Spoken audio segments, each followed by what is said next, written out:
Good morning. My name is Dr. Larry Force, and I am a professor of psychology at Mount St. Mary College, and I am director of the Center on Aging and Disability Policy at the college, along with my friend and colleague, Dr. Jeffrey Kahana. We'd like to welcome you to our Proactive Caring School Exchange. We gather every Wednesday at 10 o'clock. We have this exchange with Lisa Nathan, who is a parent advocate and meditator, and Peggy Pisano, who is a school psychologist advocate. And we look at different issues. And how we ended up getting here is a variety of ways. So first, the funding provided by New York State Developmental Disability Planning Council. They have been wonderful. They provided the funding. They provided tremendous support across the length of this project. This is a 3-year project teaching family members that have persons with intellectual or developmental disabilities or other disabilities, mindfulness-based stress reduction techniques. First year we started out, and I'm going into a little history here because I know that there are other people that are going to be joining us this week. But the first year we started out with small support groups, 6, 8, 9 people, and we were doing wonderful. And it's based upon a curriculum that comes out of Vanderbilt Kennedy at Vanderbilt University. And we know that we have something because of the way that people were responding. But we also know that based upon the parameters of the grant, it was, yes, be present for families, but yes, in the construct of the grant, be present for 1,000 families. And we were never going to be able to reach those numbers, that landscape, just having small groups. So the second year, we morphed into train the trainers. And we were going in different pockets of New York State and doing training, a number of people, training them to do what we were doing. And we were doing very well with that. And then COVID hit. And as a result of COVID, there wasn't any assembly. We weren't going to be able to bring people together.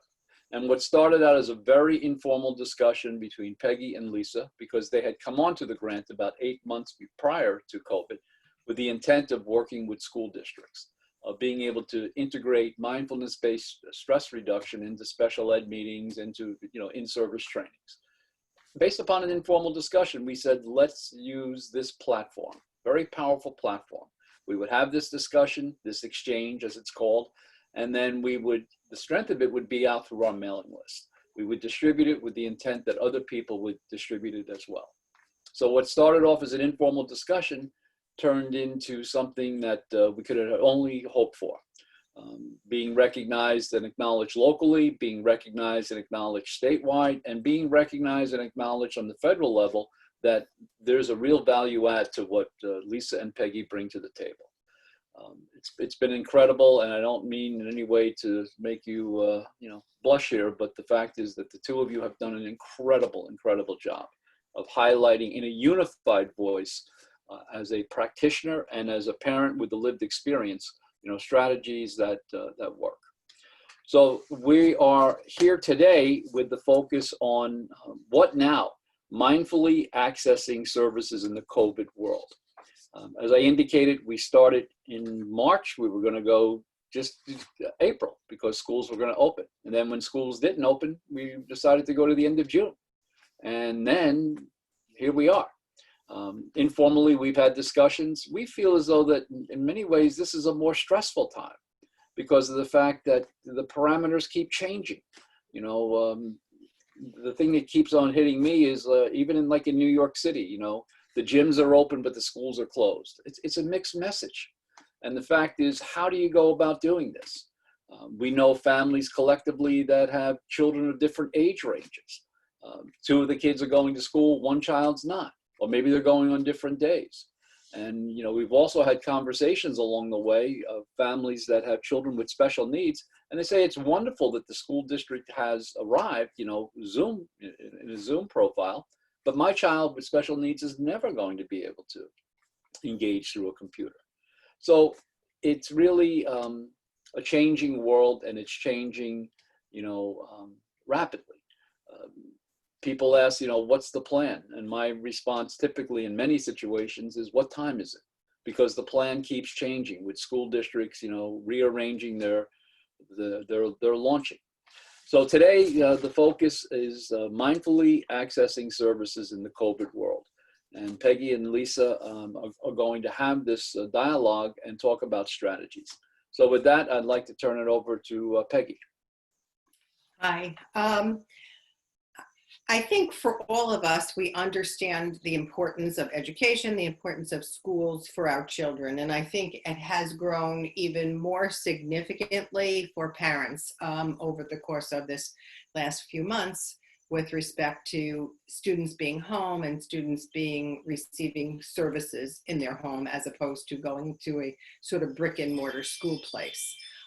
So we have no doubt of the importance of schools, and not only from an educational perspective, but because of social emotional reasons, peer interaction, just, children wanting to be with their friends. Some students and some children have their meal programs through schools. Some have vocational programs through their schools. And so there's a myriad of services that schools provide that have almost come to a sort of screeching halt, at least last spring. Most of the schools that I have been in contact with obviously have some kind of plan for opening. Some are opening completely remotely. Some are opening with a hybrid and, sort of a remote and in-person. And some are, diving in and trying in-person schooling.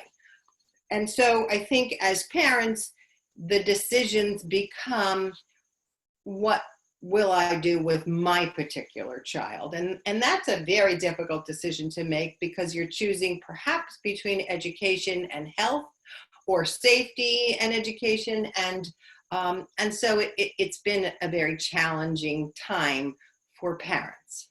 So when looking at the subject of accessing services, Lisa and I talked back and forth about just what does that mean for different people. And I think the bottom line and the answer is, it means different things for different people. And it means different things for different school districts and different states. And so everybody's doing something, but perhaps all of those things are different. But in a general sense, some of the points of parents and the needs that parents have to think about is, what do I need for my child? So I started with asking questions. I think the most important thing that a parent can do at this point is ask some specific questions of their school district and of their state. And one of the things that I looked at is, different school districts interpret state regulations differently, although all of New York State should have the same sort of guidelines.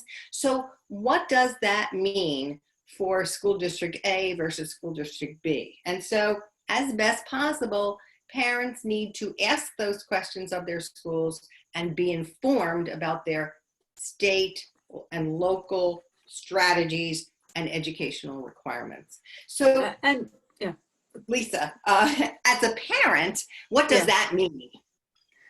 I think you have to ask yourself, how can I stay informed? And do I have the support I need in order to be, informed? And acknowledge that it's okay to ask for help. As parents, we tend to take on the burdens of the world. We want to have the best for our child, have their safety in mind, their education in mind. But, it's okay to say you don't necessarily have to know everything, and it's really okay to acknowledge that you need help. And I think that's very important.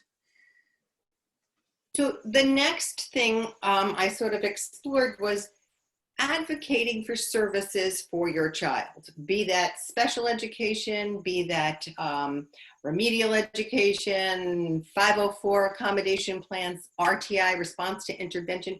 How do I advocate for those services? And again, I think the challenge is different districts do things differently, but parents need to be their child's advocate. However, with some caveats in mind. It's a different environment today than it was 6 months ago, 8 months ago. So yes, you have to advocate for those services that your particular child needs, and everybody has something different. but within the confines of what's happening out in the educational world. And that's the kind of difficulty, because you want something very specific, but that thing might not be available right now in today's world. So advocating for your child, Lisa, maybe you could speak to that. Sure. Well, how to become a better advocate. And I think, we know that we know our child better than anybody. That's a given. And I think it's important to stay anchored in what's true right now. What does my child need right now? It's easy to get scattered with many, many things, but it's like, okay, what does my child need right now? And I think it's also important for parents to trust their instincts. We can get mired in self-doubt, in getting off track, but it's but how do you trust your instinct? How do you know your gut? And I think there's a couple of things. One, I'm going to get back to that in a moment, but I think it's also important in understanding when you're advocating for your child, it's easy to get emotional. That's a trigger that happens very, very quickly when we're advocating for our child. And it might be good to say, I can practice before I need to advocate. I can practice doing a little bit of an emotional check-in. Just taking a moment to take a couple of breaths. And the more you do it, the better you get at it. Is to say, okay, where am I emotionally? Do I feel a lot of things going on in my body right now that's triggering me? And do I need to just take a few calming breaths in order to just learn how to let those emotions go? I acknowledge that they're there, but just how to breathe and let them go a little bit so I can advocate more clearly. And in trusting your instincts, that's also part of it. The clearer you are in your head right now, the more you can be connected to your instincts. It's all about being clear and being centered and learning that self-trust. So let me ask you something from both of your perspectives. You're a parent and you have a question that comes to mind, and you have a concern, you have a request, whatever it is, but you need to move from where you are and you need to start to engage with a representative from the school. It could be the school psychologist, school social worker, chair of CSE. Underneath these conditions, how would you go about making that initial contact when you know that you're not going to be able to go to the school, knock on the door, and there is the teacher? What would you recommend, from both of your perspectives, of how to start that engagement? You have the question, you're going to ask, you're doing some of the, focusing on the moment, focusing on the present, you're going to make that, but what would you recommend would be the best way to start that conversation? Not just with the content, but how to contact the person. Well, yeah. I just want to jump in. I think that Sure. Obviously schools are different, but people are still there. And whether they're there remotely or whether they're there physically, the services are still accessible. So I would recommend, at least from my perspective, that you contact whomever you would have contacted 6 to 8 months ago. Whether if it's a guidance question about transcripts, strategies, future planning, access the guidance counselor. If it's a question about differentiating the instruction, there's probably a special education teacher that might have been a lead teacher or a team leader. So I would contact that person. If it's about reevaluations and reassessments, and those will continue, then I would contact that special, the school psychologist or the school social worker. And I would say in most districts, there's a guidance office, there's a secretary. Those people are working. I mean, whether they're physically planted at their desk versus whether they're physically planted at home, most schools, I think, have made accommodations for those people to be there, to be accessible to parents, to answer questions and have some dialogue. Because again, I think the questions and answers are there, and the people are there to answer those questions. They may be different than they were before, but there are still those professionals that you might have relied on in the past to, ask those questions. So I would call the guidance office, call you know, I guess it depends on your school district and how big or small it is. In the school district that I was in, many of those questions were fielded by the guidance secretaries, and then they disperse them to the appropriate people. Or there's a director of pupil personnel services who also has some secretarial or administrative supports, and they can answer those questions or direct you at least to the appropriate person. Or if it's general education or just, you know, how is this educational world going to work, the principal's office or the secretary. And then certainly if it's a global issue for the district, the superintendent is there. And so those people are all working, and they are there to, you know, for your access. So I would make some phone calls. I think that's the, you know, you can't knock on the door right now. You may have a meeting, and it may be a virtual meeting eventually. But right now, a phone call or contact, an email, I think most schools are probably sending out, this is who you contact if you have this sort of question. So, and excuse me, and Lisa, from your perspective as being embedded in family networks, what would you recommend as well? Well, you know, the thing that came to my mind is having an ally. And at school, you know, at that school, that could be many different people. It could be somebody who you feel clear-headed, who gives you clear-headed answers when you speak to them. It could be a special education instructor. It could be, you know, somebody in guidance. It could be somebody there that you have a connection to who could help you even give you a clear view of where you need to go. So having an ally, I think in general is good. And then again, you know, there are support networks out there. You know, there's a lot of stuff online. You know, connect yourself with a SEPTA, the Special Education PTA. There's somebody there. Find somebody who's been there, done that. You know, you don't necessarily have to reinvent the wheel.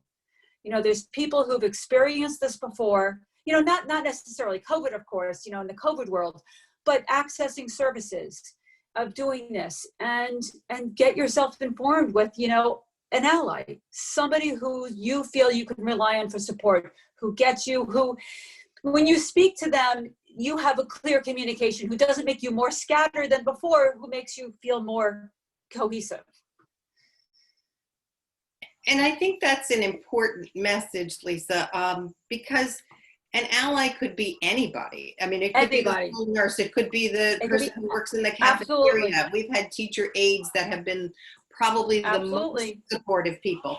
And so whoever you feel connected to, and if that person doesn't have the answers, then they seek out whomever they have to seek out to get those answers. Right. But the answers are out there. Now, they may be different, and they may be varied, and they may be variable. But there are people. There are still services that are being provided. Counseling services, either remotely or in person, are being provided by schools. Guidance counselors are still working on, you know, transitioning out of high school and what are we doing afterwards. And the speech people are there, and the OT. I mean, some services are more difficult remotely than others. For instance, perhaps OT or PT, you know, where there's much more hands-on that's necessary. Those are more difficult, but those people are still there, and they're there for your access.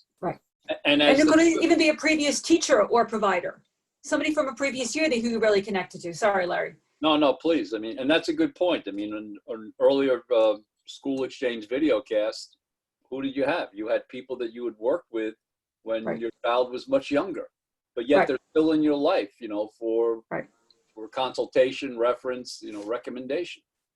As you continue to work through the questions that you've put together, I really like the next one that talks about virtual learning should not be a reason to avoid starting services. That is a very powerful statement that I think that parents should embed in their discussion, because if there is pushback from the school that we're not doing that now, or that this is not available, but in a kind, gentle, but very direct way, let me repeat that. Virtual learning should not be a reason to avoid starting services. Maybe, you know, and then maybe Peggy, you and Lisa could talk a little bit about the definition of what you mean by services. I noticed you said remediation. You have things here about response to intervention. Maybe you could talk a little bit about that, both of you. So, in the world of special education, there are levels of supports that students receive. And the first sort of level of support that's generally offered to all students is called response to intervention. So if you have a student that's struggling in a particular area, there should be an intervention strategy to see if that intervention meets the needs of that child, and then how does that child respond to that particular intervention. So that's what that actually means. And what that is, you know, if you have a reading deficit or you have a math deficit or you have a speech deficit, there are interventions that those people might provide to see if those things support the child enough to bring them up to the level of their appropriate age. Remediation is also a support service that all students are entitled to when they have somewhat of a difficulty in particular areas, or they haven't met benchmarks in particular about whatever it is, math, reading, science, social studies, what have you. And that's really usually taught by either a special person or a teacher of that area. If at the high school level, it might be a science teacher teaching science remediation. And then certainly special education, which runs the gamut of all kinds of services, from just resource room, which is a service where students get reteaching and review and things like that in a particular classroom, to special class situations where students are learning vocational skills or you know, just a whole myriad of different things. So all of those services still are necessary services, and really aren't, even in the COVID world, are services that can be avoided or ignored. And so again, I think the caveat is they may look different and they may not look like what you expected them to be, but they are there and they should be there legally. Certainly special ed and remediation and 504 accommodations, all of those things are still legally the obligation of the school district. So those things are there. And if you don't feel like you're getting what you need, again, we have to give schools a little bit of leeway. We just started, in a day or two here, so we'll give them a little leeway. But if you feel like you're missing something, or your child is missing something that they're entitled to, that's when you start asking the questions of, how are you providing remediation to my child? How are you providing special education to my child? So, and then that's where the advocacy of a parent or another comes in, because you need to know what is going to be provided to my child based on the laws and based on their needs and based on what the school district is doing. So all those things, all those educational strategies should be there, should be in place. Again, it may take a little bit of time for school districts to get them up and running to satisfactory situations, but they are legally obligated to provide those things. So Lisa, let me ask you this. From your experience as a parent advocate, the services that Peggy just provided an overview for, are those the services that you typically have asked for, or are there specific services that you've asked for to support your son? And at the same time, would you feel comfortable asking for them, and would you expect those services to be delivered now underneath this COVID umbrella? Yes, like when my son needed speech. He has speech services now. He used to have like the whole gamut, but right now he's just doing speech. But I had a conversation with the speech therapist. She really didn't know Gabriel that way. So I said, okay, before his first virtual meeting, can we talk? And I informed her. I gave her some clues about Gabriel. I informed her what she could expect. I informed her what I thought would happen at this meeting with Gabriel. And he kind of surprised me in some ways, but that's like kind of good. And I think that points to what you said of expectations. We have to start somewhere. Even if you have an idea, you want to get to Z, well, you're going to have to maybe go through A, B, C, F, back to D and forward to M and back again. It's not necessarily going to be one fluid motion or something that we are used to having in the past, but it's important to start somewhere and to be open. Open that it may look a little differently. So let me ask you this. There's a lot of changes, okay? There's a school district up in upstate New York that I read over the weekend, 200 people have left. 111 are saying it's COVID related. Others are going to, accelerated retirement. So now you're going to have to, as parents, engage with people that may not know your child. So Yeah. the statement that you made about calling up and describing, as you're talking, I'm thinking, would there be a value add to take a 2-minute video of your child in activity I like that.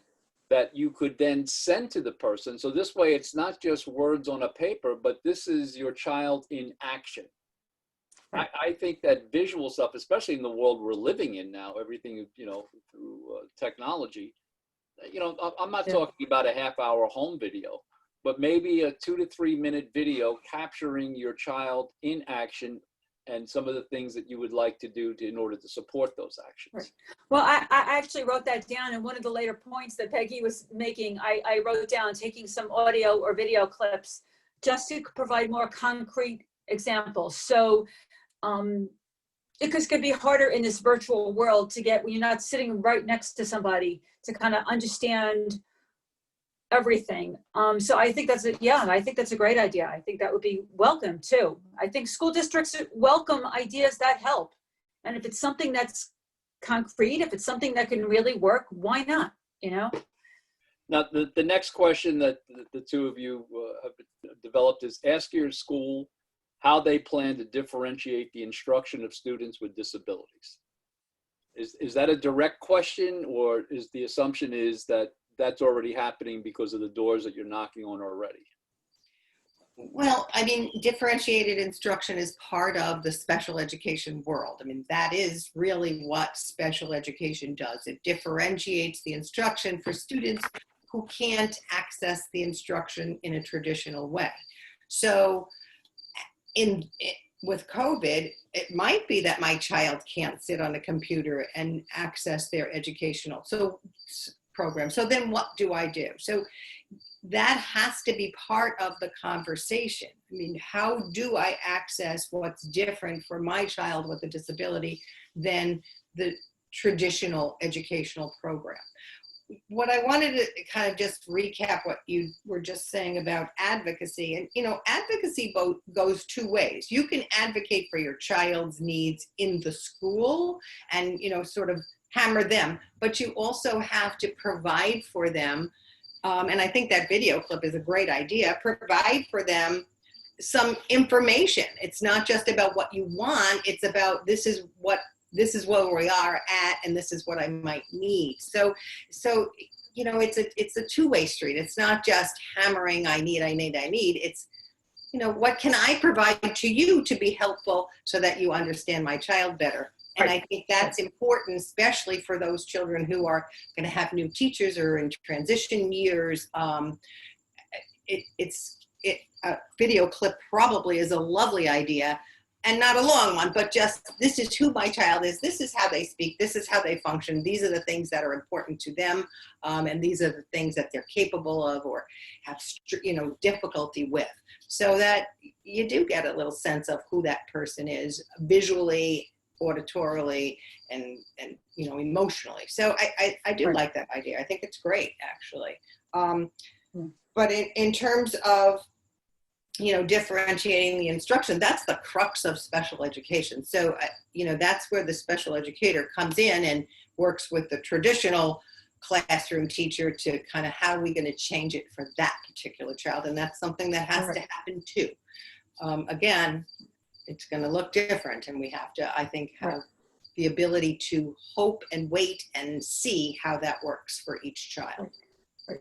And I think it's also important to know, I have Gabriel, whose needs are very clear, but I also have an older son who kind of fell into this gray area. He had a 504, he needed some specialized instruction, but I think you have a child who falls into a gray area. It can be much, much more problematic and much more difficult. So I think being very clear in what that child needs, it's all about communication. And the clearer that you can communicate, the clearer it will be how the school can provide what you need. And again, it's taking that emotional piece out of it and just trying to be as clear as possible with what those needs are. And I think that is so important. And I think, once again, the strength of your two perspectives, one as the parent advocate and one as the school advocate, you know, it comes together in a unified way. That's the hope. I'm going to blend the next two questions together. The next two questions you talked about is evaluations and reevaluation should and need to take place, and special education meetings can take place virtually. So I've been in contact with some of my school psychology friends, and again, they're doing different things. Reevaluations have to take place, but they might just be, and I shouldn't say just, but they might be observational, they might be informational, they might not be actual testing with testing materials. New assessments have to be evaluative material, and so that's going to be a challenge because some students have health reasons and difficulty coming into the school. I was speaking to a friend of mine who is going to evaluate a child who has a significant degree of health problems. So he's going to come into the school in a different way, in a different doorway that nobody else uses, go directly into the district office where there aren't as many children, where there might be as many germs, and she's going to evaluate him in that setting. So again, that's a modification and an adaptation of something that has to take place, but it's taking place in the best possible way. Generally speaking, you wouldn't go into someone's home and do an evaluation. In the past, we have done evaluations in Barnes and Noble kinds of places where you have a room or a library or something. But in, excuse me, in today's world, you probably can't do that either. So I think those are the kinds of modifications that schools are making. But the bottom line is those evaluations do take place and should take place differently, but they will happen. Yeah, I think you talk about, you know, what's a creative solution? Like you have a problem. So how do you find that creative solution? And it might be a creative solution, but that's, you do what you need to do, and being open and to that is really beneficial. And you know, the virtual meetings, I just like to point out, you know, it's good to take stock of yourself before a meeting at any point, whether it be virtual or live, you know, to think, you know, am I bringing negative emotions to the table before we're even starting this format? Am I angry before we even begin? What are my emotions? And you could say, you know, maybe set a timer for 5 minutes before the meeting and say, okay, I'm just going to take 5 clearing breaths. I'm going to take 5 breaths, make my exhales longer than my inhales, just to settle myself before this meeting starts and just to connect. So I'm not going in there riled up, all bound up and wound up and tangled up in too many emotions, and just kind of settle your nervous system and then be clear. Love it. Again, blending two questions together. Ask how your child might receive counseling and supportive services, special ed, or guidance, either in person or remotely. And ask how your child will access vocational services. I think the counseling piece is probably easier than the vocational piece at this point. Again, those people are there. They're either there virtually or they're there in person. And so those services, although maybe not optimal, can take place over a Zoom kind of video cast and or in person, depending on the school district and what's happening. But those people are there and they are accessible to you. Vocationally, I think it's going to be a bit of a struggle depending upon what kind of vocational program your child has come from. So there are BOCES programs where there are vocational situations and students go there and they learn tech and they learn nursing and they, you know, they're in a myriad of kinds of programs. I'm not sure what's happening with them. And then there are vocational programs that are sort of without walls. And so your child might go to work in a movie theater, or they might go to work in a grocery store. They might go to work at IBM, learning vocational tasks. And again, I think those things are going to be very challenging because those facilities may or may not be open. And even if they are open, they may or may not want additional people involved in their setup. So there are other ways to participate in those kinds of vocational things, perhaps not in those particular environments, but that's certainly a work in progress. I mean, that is, I think Lisa probably can speak to that about her own son, but that's a very difficult area, I think, at this point. Right. Well, actually, I'll be able to tell you this afternoon because my daughter is in the C-Tech vocational program, and right now they're doing every other day. So I'll be able to answer that question later today. But in addressing the other things, and this is where I described maybe having audio or video clips of your child, if they need support, like making concrete examples. Can I even keep a log? Of behavior, of what my child needs, concreteness. So the more clear I can be, the more clear I can get what my child needs. So I think clarity can go a long way. And, asking the right questions, the more clear you are, you can ask better questions and get more support, so. And building upon those answers, if we could just quickly look at the transitional services. That's another arena that are intended to develop more of a voice in specific focus with transitional services, whether it be, from high school, and as we expand our reach, from high school, whether it be program or college, or from college, whether it be, to competitive employment. But maybe just for a quick minute, maybe you could just talk about, accessing the transitional services, because sometimes, at the college we have internships, and those internships typically have involved, a representative accessing those agencies to support our students. Now in many ways, we've empowered our students to contact those agencies directly because, the idea of having an in-place internship has been reduced as far as the options, and now developing virtual internships and presence. So maybe you can just talk for a quick minute about, and then I have a specific question that just came to mind after the two of you addressed this with the transitional services.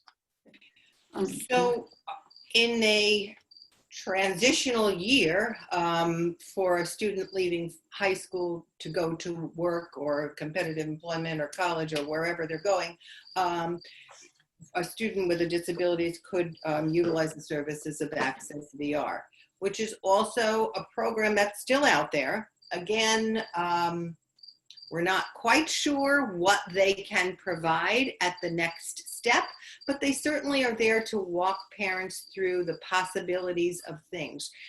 Obviously, we're hoping that as the year progresses and we get towards the end of this school year, things are easier and students will have places to go, either to college or to work or to the military or wherever they're going. But certainly transitional programming is part of an educational program, and that's sometimes run through special education, it's run through the guidance office, it's run through a team approach, really. Where do you see this child going in the future, and how are we going to help that child get there? It might, again, look different, and but there are those opportunities that are still out there for children to participate in.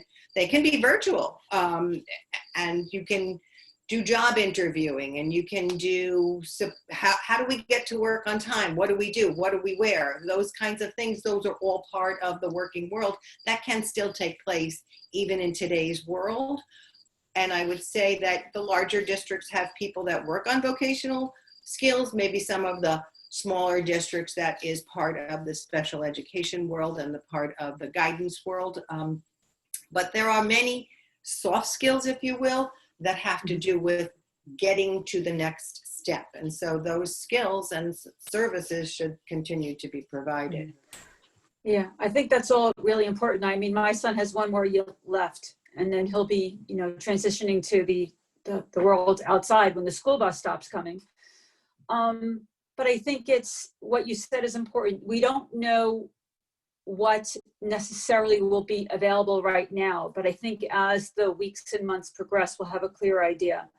I think it's important to be in touch with your transition coordinator. There should be a transition coordinator in the school, or at least in, your district. And it's important. Also, make sure that your student has a transition plan in place. It is a part of the IEP, is a contract as part of the IEP. Starts at 12 years old to start asking and start bringing up these questions. So as of age 14, it's required to be on the IEP. So make sure you have that in place. And I think it's important to start those soft skills, because it may not look the way you'd like it to look right away, but you can develop skills. And what are other ways? I mean, transition is always about, creating what the child's expectations and needs are with the real world.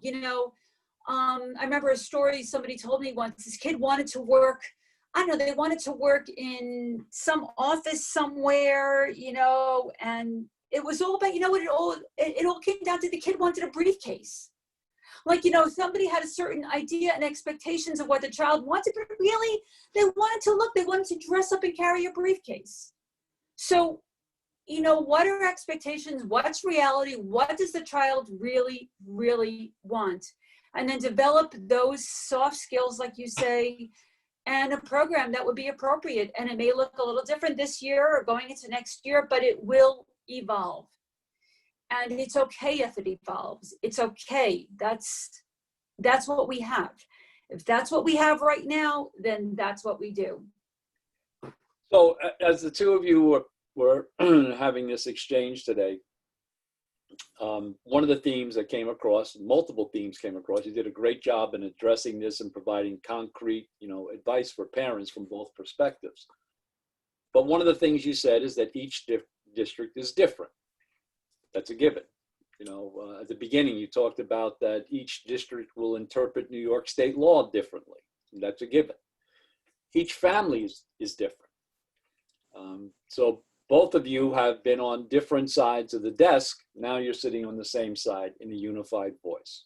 But based upon the human condition, you both know that some families are wonderful to work with from everybody's perspective.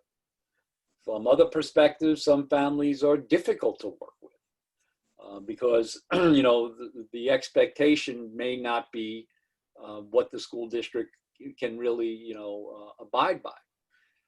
So a family comes in the former days of when there were face-to-face meetings, and they're going to start the IEP process, and they say, and they're armed with parent advocates and everybody else, so that this is going to be somewhat of an involved discussion. And they slap a tape recorder on the table, and they say to you, hey, we'd like to tape this. Well, we're not assembling anymore. So now we're talking about Zoom calls. And the parent comes in and says, hey, I'd like to record this meeting. What's your take on that? Is there a value add in trying to, because look, the strength of our program and our intervention and approach is the fact that we've been able to do recorded Zoom meetings. However, Jeffrey and I presented at a nationwide dialogue, and one of the things they were very clear about is that they didn't want to tape or record because they wanted people to feel free to say exactly what they wanted to say. So in this new technological world where we're learning new mannerisms of 6 feet away and masks and no handshakes, what's your gut reaction to this idea that somebody might want to record one of these IEP meetings, either the school or the parent? I think as a school, we've been faced with recordings often, and it does set a tone that perhaps nobody really likes. But it, usually, and I'm certainly not a lawyer, but it sets that kind of tone that I might be adversarial, and so I think from a legal perspective, if someone's recording, then the district usually records as well. And I don't know about, Zoom recording and all of that, but that's generally what happens. And so, or they may, the district might ask for a copy of the recording that the parent makes. I do think it sets a tone though about, I just want to, maybe I I gotcha, I'm going to catch you kind of tone. So, but on the other hand, some people really do need to review and listen and hear over and over again. And so I think that from both perspectives, from the school's perspective as well as the parent perspective, if someone wants it recorded, then it should be recorded, and both can share the recording, or one can record and the other can record. I just think that, it's necessary, especially in today's world where there's not maybe note takers, or there's not a secretary there that might be taking notes depending on, the kind of meeting that you're having. But it does set somewhat of a tone for a meeting. So I think if at all possible, perhaps you don't want to do that. I mean, you want to try to work cooperatively as best possible with your district and with your teachers and with your parents. I mean, it's just, it makes for better meetings. It makes for better educational programs going forward, I think. Yeah. Yeah. I agree. It can be, to go in with a combative tone, that's going to put everybody on edge. But you know what? There's all kinds. And Peggy, there's all, there's people are all different. And some people are just, combative in nature, and they're going to go in thinking, I'm going to get what I want no matter what, and this is the way I'm going to do it. But, when you were saying, I said, it's a good thing. And at meetings, you can bring anybody you want. And if you need a friend there for support, to write stuff down, because when you're talking, you may not be hearing everything, especially if you're sitting in an emotional state, you may not catch everything. So instead of doing it as a combative nature with talking, what if you have a friend there taking notes who's, doesn't have any stake in this, who can then you can go to and have that clarity. It's how do you get, I think, Larry, when you say, how do you get to yes? It's all about getting to yes in this. And, it's better with kindness. It's better with respect and with kindness. And if we can foster that in some way, I think that's, not everybody can get there all at once. Some people need maybe a little bit more coaxing, and who knows what baggage they bring with them. You just don't know. But you do the best you can. But that's on both ends too. This idea of kindness on both ends. I mean, the idea of, look, we know for a fact, based upon, how we're built, it's easier to work with people in a collaborative, positive way. Right. But from both perspectives, there might be some, history. And the question is that, which is, I think, the strength that we bring to the table about the ability to be informed, which is one of the things that the two of you have done wonderfully today. But the idea of starting over again, of looking at it's a new world. Okay, when you were talking about bringing in a friend, with a Zoom meeting, you could bring somebody in to capture notes. Right. I mean, you could bring your parent advocate in to a IEP process through a Zoom call. But this idea of starting over, because of the new world, the new mannerisms, the new rules and regulations, and the idea of it starts really with you. And I think that's the thing that separates us from the rest. There are a lot of advocacy groups out there. There are a lot of, support groups out there. But the unique fingerprint of our approach, the proactive caring, is the focus on mindfulness. The idea of not only being informed, but being prepared. And being prepared doesn't always mean just documents. Right. It means being prepared. So with that, I know that one of the things that has been very helpful is an example, like a meditative example. So that this event is going to come up. This meeting is going to come up. You talked about maybe a few minutes before, anchoring yourself, framing yourself. But maybe you could talk a little bit about, in preparation, like a technique that somebody could use, not necessarily 5 minutes before, but even, arriving at this meeting through some type of meditative, exercise? I think it's about being honest with yourself and, how am I approaching this meeting? But you need to be, you need to be open to do this. So in doing that, I think it could just be taking an assessment. Maybe there's you could do a self-assessment.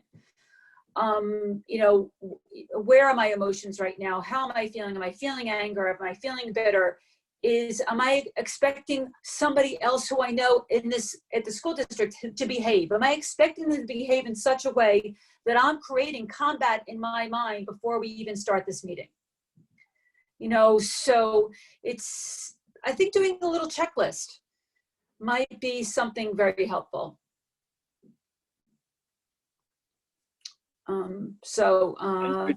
Could you walk people through the actual meditative experience like you always do? Because I think sure, we can do that. So we'll do a meditation, I'll do a little. All right, let's see what comes up. So, all right, here I am. All right, I am getting ready. I'm going to have a virtual meeting, maybe tomorrow, maybe today, maybe in 10 minutes. I'm thinking of the past. And have I had any meetings before? Before you go on, so can you give us instruction like you usually do about how we can experience this as well?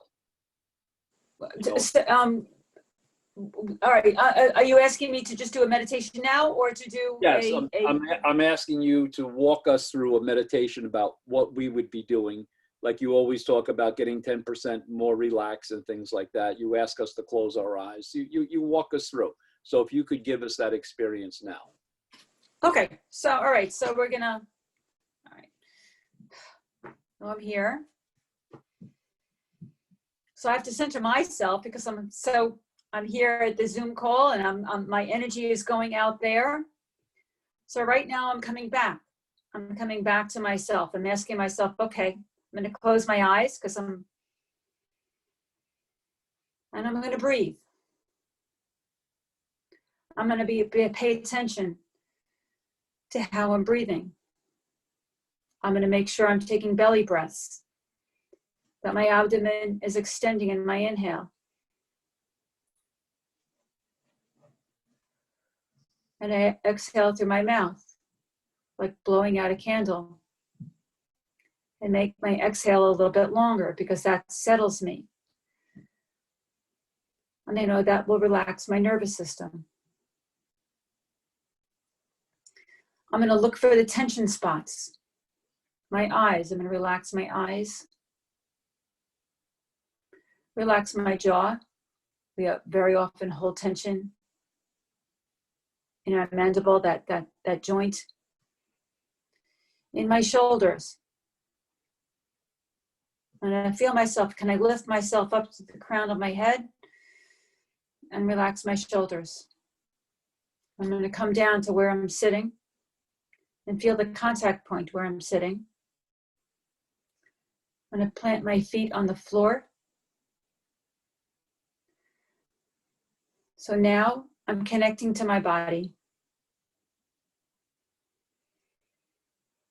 I'm making sure I'm not ruminating, going through all the thoughts in my head, the anxiety about past or worry about the future.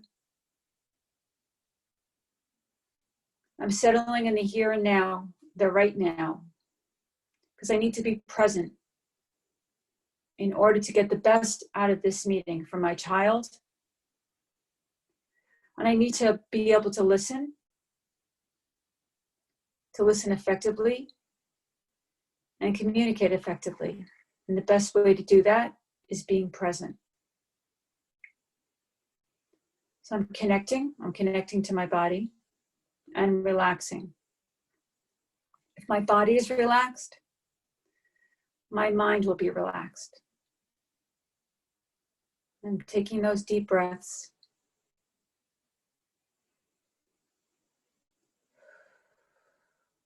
Exhaling gently through my mouth. And I can find any point in order to focus. I can even put my focus on my hands or on my feet and find that relaxation. And I can say a little note of gratitude. Say, right now, at this very precise moment, I'm okay. My child is okay. I'm here.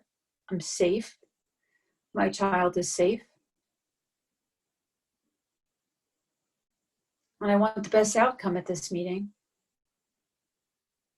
But I'm thankful for what we do have. I'm thankful for the services that my child has received in the past. I'm thankful that the school district can even provide these services for my child.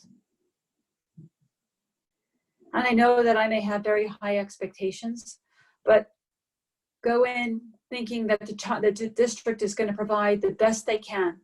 We're all doing the best way that we can at this moment and accepting that.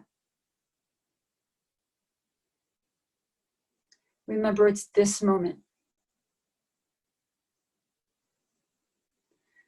I'm being grateful that my child can receive these services, thankful for the services they can receive, thankful for our health and for our safety, putting myself in a positive mindset. That can do wonders.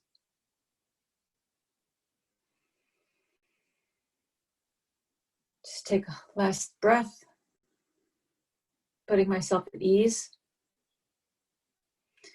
and keeping that feeling as I go forward for today, tomorrow. And I can come back to this whenever I need.